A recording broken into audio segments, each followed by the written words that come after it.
Now, let's speak a little bit about Blade Nzimande's recommendation that fee increases be capped at 6% around inflation. We know that students have rejected that, calling for a 0% increase. But in your opinion, is it fair to have a 6% increase instead of a 10 or 12% increase, keeping in line with inflation?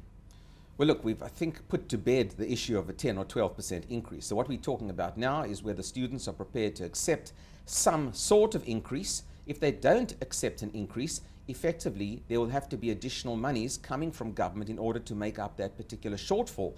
And it seemed to be that unless a rabbit is pulled out of the hat over the course of the next 24 hours, when students are going to be meeting President Zuma in Pretoria, that there will be an impasse on this issue. I do, though, think that students also have to fully understand the implications of a flagging economy on our national fiscus. They have to understand the constraints under which government works and the difficulties of dispersing additional fees in this particular sector. And very often, I think, calls by students for free education, as is often the slogans that we hear from students, are also equally unrealistic. In South Africa, with our levels of unemployment, our low tax base, our low growth rates, it's not going to be possible to offer free education. You can do it in Australia, for example, where tertiary education is largely free or very heavily subsidized, but there's an entirely different tax base to Australia. And I think that understanding also has to creep in to those student negotiators who are out there.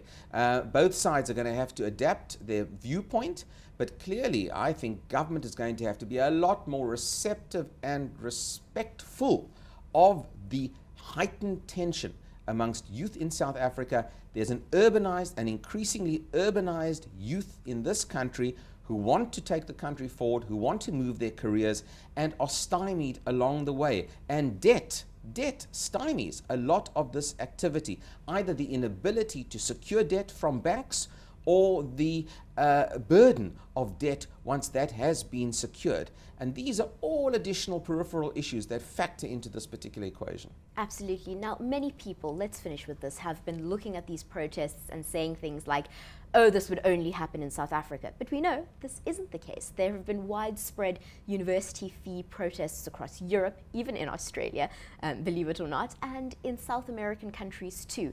Really, this is an issue that is affecting students around the world, which is why so many students, especially in the United States, have expressed solidarity with South African students who are protesting. Really, this is something that everybody is talking about. Oh, absolutely. And it really goes certainly outside of South Africa to issues of student debt and the onerous burden of repaying this debt. It's a critical factor and a very negative factor in the United States at the moment, and in the United Kingdom it's a hot topic as well. And there's a big political debate in the UK right now as to whether there can be free tertiary education or indeed whether it's fee-based. The debate is similar to a degree. But of course, in the United States and the United Kingdom, where you've got much wealthier economies, many more people in employment, you're dealing with an entirely different situation than the South African example.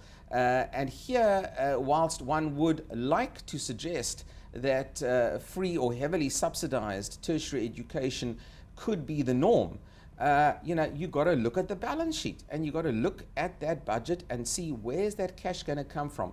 And in our case, it's only going to come from a growing economy within the country.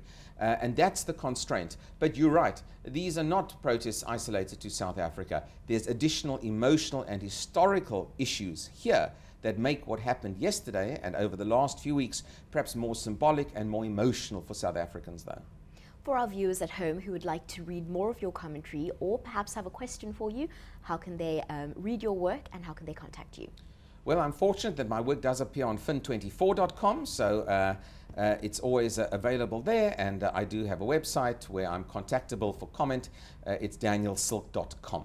Thank you so much for speaking to us today. Pleasure.